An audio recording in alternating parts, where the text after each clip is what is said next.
4 वेगवेगळी नावे आणि तब्बल 25हून अधिक महिलांशी लग्न करणारा एक अवलिया ठकसेन पोलिसांच्या जाळ्यात सापडला आहे। तब्बल 12 वर्षे तो महिलांची फसवणूक करून आलिशान जीवन जगत होता। त्याच्या या कृत्याने सारे चक्रावले आहेत।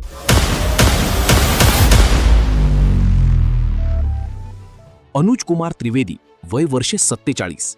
तो मूळचा उत्तर प्रदेशातील नोएडा येथील रहिवासी। त्याच्याकडे आलिशान बंगला आणि BMW गाडी। मात्र त्याचा खरा चेहरा वेगळा होता। वेगवेगळी नावे धारण करून तो देशभरातील महिलांना जाळ्यात ओढायचा, त्यांच्याशी लग्न करायचा आणि त्यांच्याकडून लाखो रुपये घेऊन फरार व्हायचा। मागील 12 वर्षांपासून त्याचे ही कृत्य सुरू होते। मीरा रोड मधील एका अपंग महिलेची अशीच फसवणूक करून त्याने तिचे 80 लाख रुपये लाटले होते। गुन्हे शाखा 1च्या पथकाने त्याचा शोध घेऊन नोएडा येथून अटक केली। त्याने 25हून अधिक महिलांना अशा प्रकारे फसवल्याचे पोलिसांनी सांगितले। 2022 मध्ये नयानगर पोलीस ठाणे येथे एक गुन्हा दाखल झाला होता। त्याच्यामध्ये एक 46 वर्षाची महिला होती, अपंग महिला।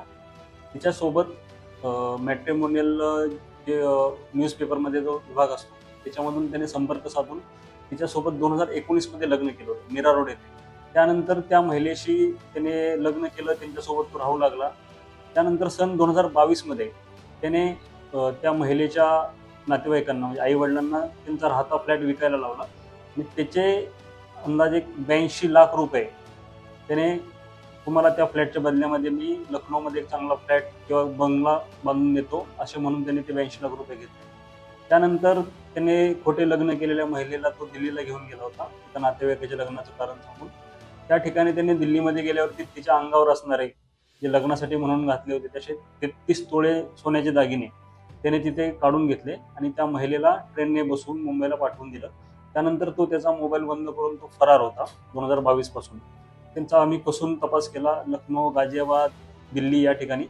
त्याला आम्ही शेवटी ग्रेटर नोएडा, उत्तर प्रदेश इथून आम्ही त्याला ताब्यात घेतलं। पोलिसांनी त्रिवेदी याच्याकडील BMW गाडी जप्त केली असून